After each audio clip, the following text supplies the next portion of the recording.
All right, hey guys, welcome to week three of house groups. Sorry, I was like, wait, what week is it? Yeah, week three of house groups. We're going to be in John chapter 9 tonight. If you got a Bible, please flip those open.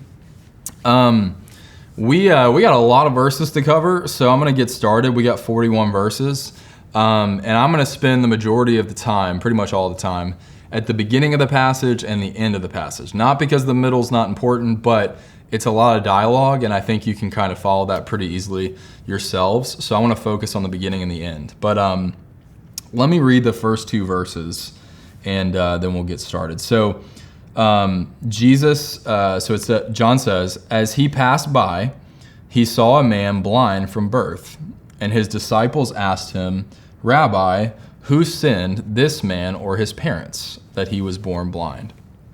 And before I just unpack this a little bit, I felt a pretty particular heavy burden studying this story because honestly, I don't really feel qualified to teach the first part of this because we're going to talk about suffering. And my goal is to not make light of anybody's suffering, so I want to be clear about that.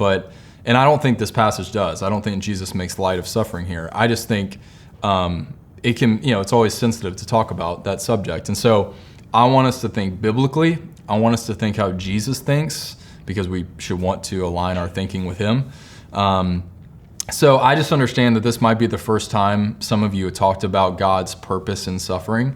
So I want to be sensitive to that. But I just want to be upfront about that. So right after Jesus gets stoned, he gets stones thrown at him in John 8 at the end, he claimed to be the sovereign Son of God, and shocker, the Pharisees didn't like that, and so they start throwing stones at him, but that didn't faze him. So John starts in chapter 9. What it sounds like happens in the text is Jesus is walking by this man who was born blind, who was probably begging. Actually, we know he was begging because it says it later in the passage. So he's begging. And the disciples, so Jesus looks at this man, and it sounds like the disciples saw him see him. So it's like eye contact, and they ask a question about this blind man. And so this is their question. Rabbi, who sinned, this man or his parents, that he was born blind? Which is a pretty insensitive question in the moment, if you think about it. They just see this man begging, and they're like, hey, was it this guy's sin or his parents' sin? That's why he's like this. So it's a pretty kind of insensitive question from them. But anyway, I think they asked this because there was a popular belief in Jewish culture that specific sin caused specific suffering, okay? So the disciples here are, with that belief, looking for a multiple choice answer. Was it this or was it this, right? So they asked Jesus. It reminds me of when Job is suffering, and his friends basically are like, man, you must have did something to God to deserve this, right? So it's kind of like that same thinking. And if we're being completely honest, that's often how we view suffering. I know I've fallen into that before. That view of suffering, that every little thing that happens to you is a result of what you've done in the past, that's popular in our culture, right? Eastern religions believe in karma, which says that bad things happen to those who do evil in previous life. Obviously, not a lot of people here believe in the previous life part, but they do believe that it's almost like God's kind of in heaven, just keeping tallies. Oh, you did some bad stuff today. Here's some more bad stuff. Oh, you had a good day. Here's some good stuff, right? Almost like he's like a heavenly slot machine or something. You put some good stuff in, you get some good stuff out, vice versa. So I just want to be super clear as we talk about suffering here. Karma is not in the Bible, okay? That's not the Bible's teaching about how God works. Because here's the truth. If God actually gave all of us what we deserve, we would be dead. That's just the truth. We are all sinners born in sin and who have actively and decisively rebelled against him. So if we actually got what we all deserve, we would be dead. So karma is not in the Bible. And I'll just confess, I'm not throwing stones here. I have fallen into my life thinking that's how God works, right? that he's just in heaven, again, keeping these tallies. You do some bad things, here's some bad things, good things, oh, here's some good things for you. Jesus is trying here to get his disciples to think beyond those categories. He's trying to get them to think how I would probably describe eternally, right? He's thinking as God does, which is in his sovereign, willing, and reigning eternal plan, right? He doesn't think how we think, which, let's just be honest, we rarely ever think that way. We tend to just think in our circle, in our stream of life, what's happening here, instead of like, no, what's God been doing eternally, forever, right? And what's he doing in the future? What is this all going towards, right? So we tend to not think that way. And I think Jesus is trying to get them to think out of those, this or that categories. So this is his answer in verse 3. Jesus answered, "It was not this man's sin or his parents, but that the works of God might be displayed in him." So they're like, was it this man's sin or his parents' sin? That's why he was born blind. And he said, it's not those. Okay? It's not those. Him or his parents' sin is not the direct result of him being born blind. Okay? There's not like this direct correlation of specific sin to specific suffering. That's not the right question. Now, I want to be clear. Jesus is not saying that we're not all born in sin. Okay, because that would go against basically what he teaches in every other passage. We all are born in sin. In a general sense, it is true that because of the fall in Genesis 3, sin entered the world, and because sin entered the world, death and suffering entered the world, right? That is true generally. But Jesus is not answering the question about the cause of suffering. He's answering the question about the purposes of God in suffering, okay? He says, but that the works of God might be displayed in him. So this is Jesus' answer, that this man specifically being born blind was so that the works of God, Jesus healing him in this story, might be displayed in him for the glory of God, right? Now, I know what that sounds like to some of you. If you're, if that makes you uncomfortable, that God would purpose suffering for his glory. Another way of saying this statement, if we're zooming out, not to this man, but just in general, is in God's sovereign plan, he allows suffering in order that his works might be shown in and through it by redeeming it. Now, why do I say by redeeming it? Because the Bible's clear. All suffering eventually will be redeemed. That's why Jesus came, to defeat sin and death. And we know that when Jesus comes back, Revelation says that he will wipe away every tear and every pain and every sorrow. All suffering will be redeemed and healed. Every disease will be healed. Now, it might not happen right now. And in God's sovereign plan and will, Christians trust in him and his promises by faith. That if it's not now, it will be one day, right? So, if this is the first you're hearing, that suffering happens according to the counsel of his will, that God's not absent from suffering, but that God actually has a purpose in willing suffering, here's two things I would say. Number one, God is so much wiser and bigger in his ways and thoughts and purposes than we are and that we have. Isaiah 55 says God's ways and thoughts are higher than ours. So just because he allows suffering, that doesn't mean he doesn't care. And here's why I say that. Because it was his eternal plan to come to this earth in Jesus and suffer and die himself. That was in his eternal plan. So when God says things about himself and about his character, like I'm abounding in steadfast love and I'm slow to anger, those are not just empty words for the God of the Bible, because he revealed himself in Jesus Christ. He revealed himself that this is what he's like. He comes and he lives for his people the perfect life that they should have lived, and he dies the death that they deserve in their place. God suffered for you. So, even if I don't understand why suffering is happening, I do know this: it can't be because he doesn't care. Jesus proved that. Jesus proved that he cared about suffering because he came and suffered himself. So that's number one. That's the first thing I would say. The second thing I would say is the alternative to believing that God is not sovereign and believing that Jesus has nothing to do with suffering. The alternative to that God has no control, he has no hand in suffering at all, which is how the world views God, that, man, where's God in this, right? This tragedy happened, this catastrophe happened, where was God in that, right? They just don't think he's powerful enough to stop it. So that's the view of God in the world, right? If that's your view, that God is absent from suffering, then what you have to do when suffering happens is you have to manufacture meaning for why it happened. Like, if God's absent from it, you're just like, man, I just got to make something up for why this would be happening. Or the alternative, even worse, I think, if you're not a Christian, if you don't believe in God at all, is if you don't believe in God at all, then according to the secular worldview, we're just random molecules bumping into each other all the time.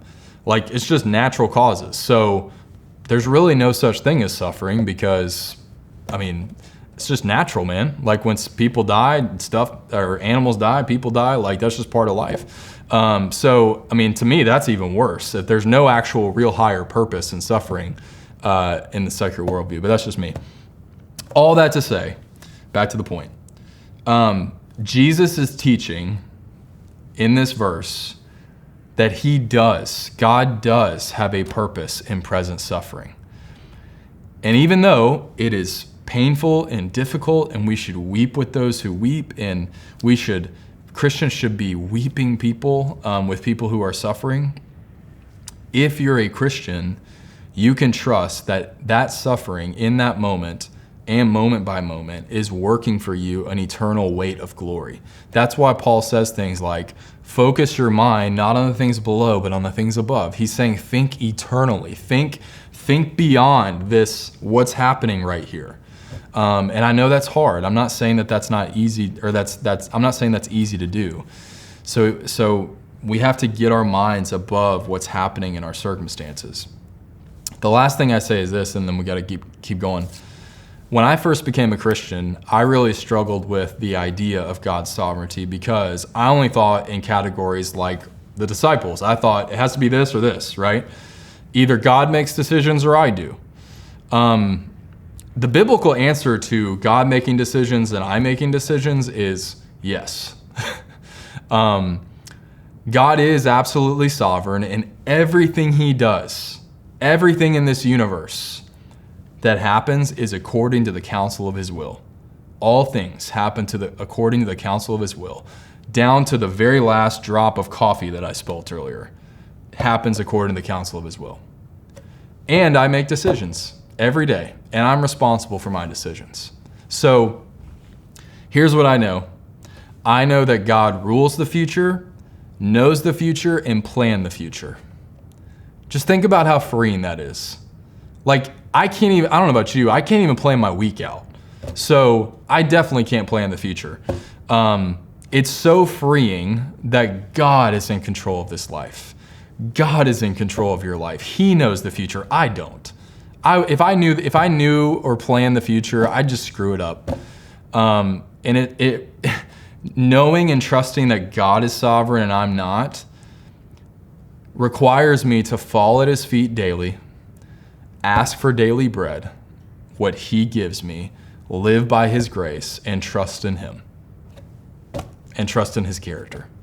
That's what it requires me to do. All right, we got to move. So verse 4, Jesus says, we must work the works of him who sent me while it is day. Night is coming when no one can work. So we've seen in John so far, he uses a lot of these contrasting themes like light, darkness, day, night. Jesus says, we must work, him and his disciples, must work the works of him who sent me. Who's that? God the Father, right? while it is day, night is coming when no one can work.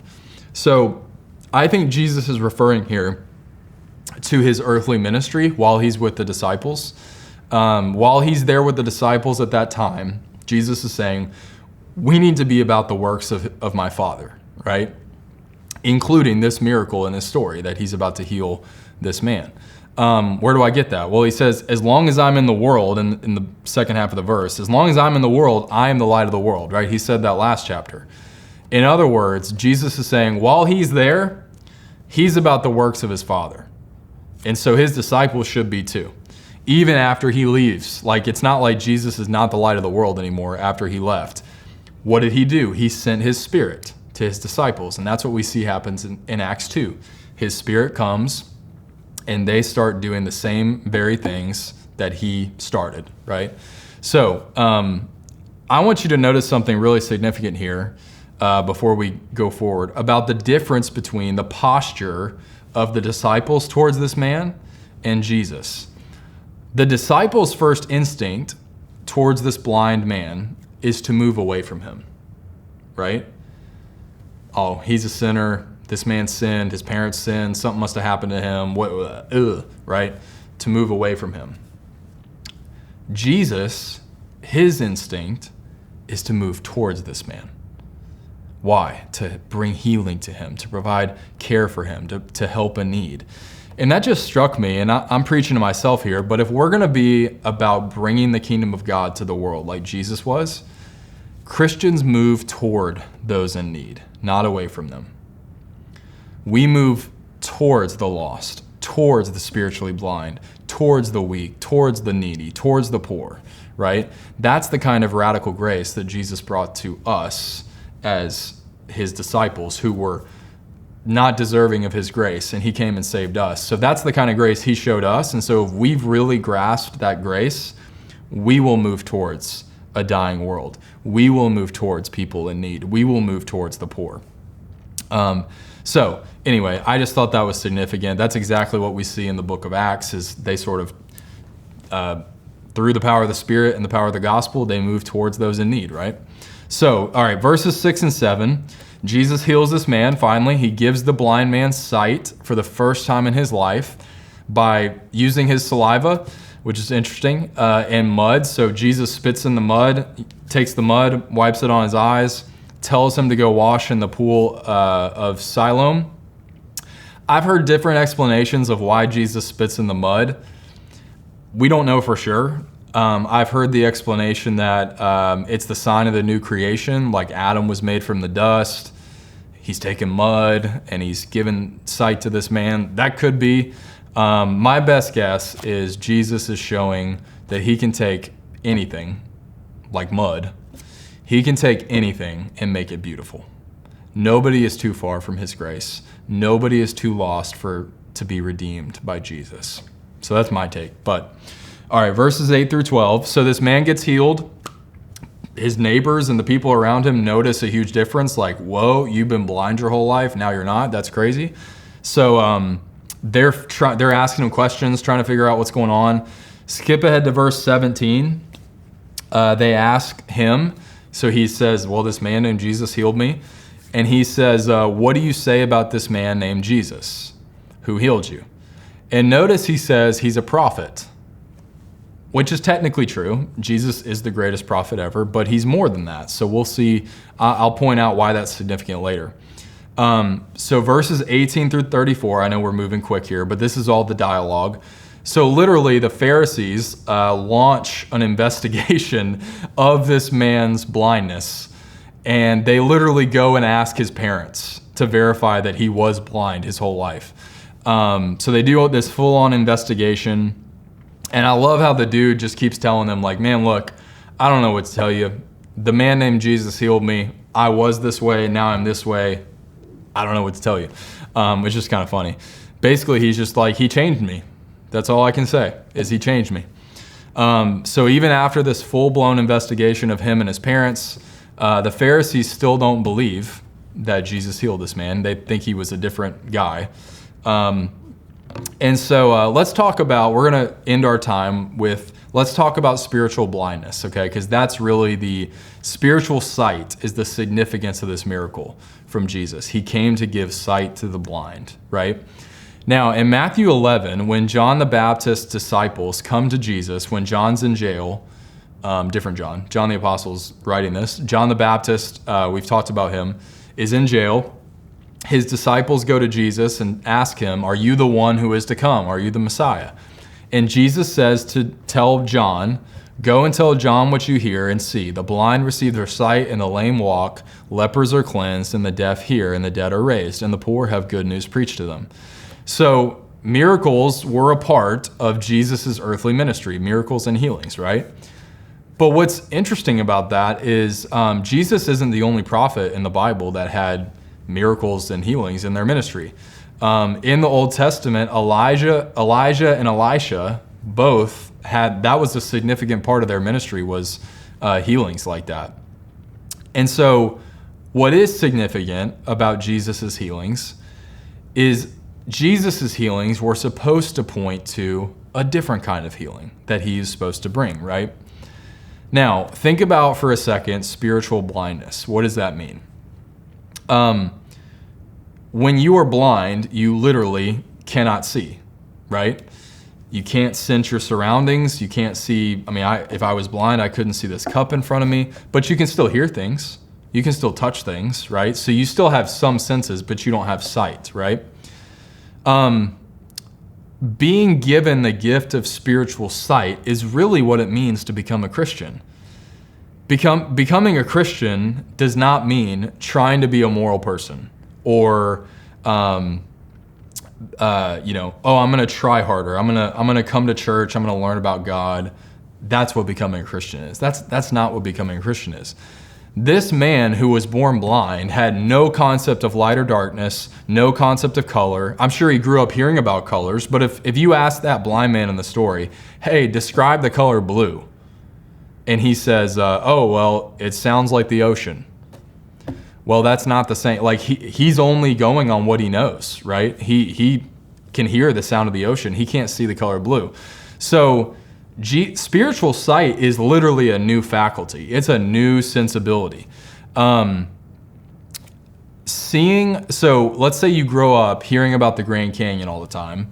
So you have sort of this view of the Grand Canyon, but you really don't know what the Grand Canyon is like until you actually go there and see it for yourself and feel it and feel your stomach drop as you look over the edge, right?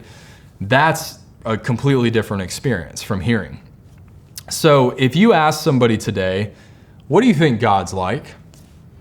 And they give some vague answer, right? Or what do you think it means to be a Christian? And they're like, oh, well, you're supposed to be a moral person and go to church and follow the 10 Commandments and love your neighbor and do all that, the golden rule. That's what a lot of people think Christianity is yes, I'm going to clean my life up. I'm going to look at Jesus' teaching and follow him and follow what he says and be a moral person. Okay. Or you hear somebody say, I need to clean my life up. I need to pray more. I need to pray and feel the peace of God, right? Okay. The problem with what you just said is you just described every other religion. Every religion teaches you should be a moral person. Every religion teaches you should pray to God or gods and feel peace, inner peace. That's not new. You're not being given anything. You're not being given a new faculty with that. So what's the point? Jesus says, I came to give sight to the blind. He came to give something supernatural, something that you don't have, a sensibility that you do not have right now. The Pharisees obviously don't believe in Jesus, and they cast this guy out from the community for saying that Jesus healed him, right? Look at verse 35. This is beautiful. So they cast this guy out. Jesus heard, verse 35, heard that they had cast him out, and having found him, he said, do you believe in the Son of Man? He answered, and who is he, sir, that I may believe in him? Jesus said, you have seen him, and it is he who is speaking to you. And he said, Lord, I believe. And he worshiped him. Worshiped Jesus. What was the difference between everyone else in the story and this man? This man had a true encounter with the grace of Jesus. Not just intellectually, not just theoretically. It wasn't just this theoretical understanding of God. A lot of people believe in God. But have you seen Jesus? Have you seen Jesus for who he is? Which is the Lord of all, who came after him and gave him sight and rescued him from his blindness of sin. That's what this man was seeing. And that's what Christianity is. It's being rescued by Jesus. It's being rescued by God. In Christianity, you are not saved by being a moral person. You're saved by sheer grace and mercy based on what Jesus came to do for you. And when you experience that grace, that's when you see him. That's when you become born again, when you're given sight. When a Christian gets asked, when a true Christian gets asked what God is like, they say, he's like Jesus, because he is God. I've met a lot of people in my life who call themselves Christians, who are the least gracious, least loving, least kind people I've ever met. And there's a good chance that's because they're not actually born again. They're just going to church, thinking that Christianity is like every other religion. I'm going to go do some good things so God can bless me. That's not Christianity. Once the light of God's grace comes into your heart and you become a Christian, the light comes on. That's what becoming a Christian is like, when you see for the first time.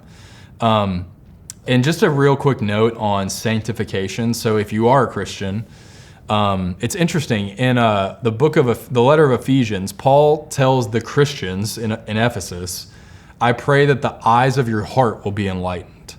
He's telling Christians that. Like, they're already Christians. And he's telling them, I pray that your eyes, the eyes of your heart to be enlightened, right? Well, this is kind of a helpful picture for me. Sanctification, once you are a Christian, is like a dimmer switch. Slowly, as more light comes into your heart, the more aware you are of your sin, the more aware you are of your blind spots. And God's grace becomes even sweeter because you're more aware of your sin more and more. But just like the Pharisees, if you say you don't have spiritual blindness, there's a good chance you do. There's a good chance you do have spiritual blindness.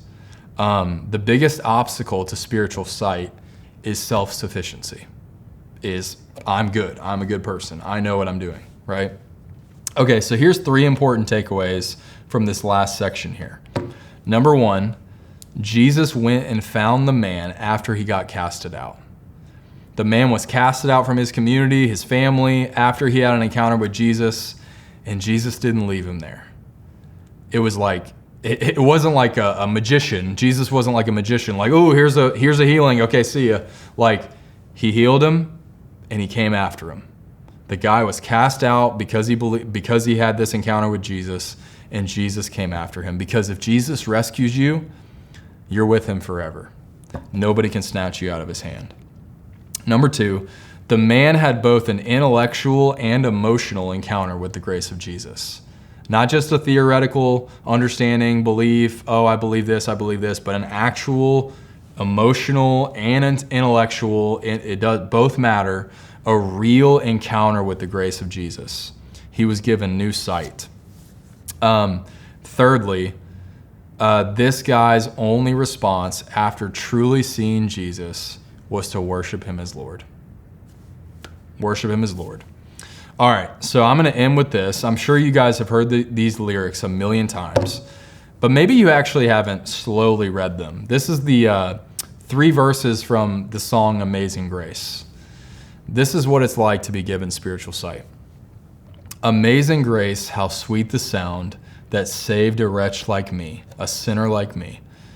I once was lost, but now I'm found, was blind, but now I see. 'Twas grace that taught my heart to fear, and grace my fears relieved.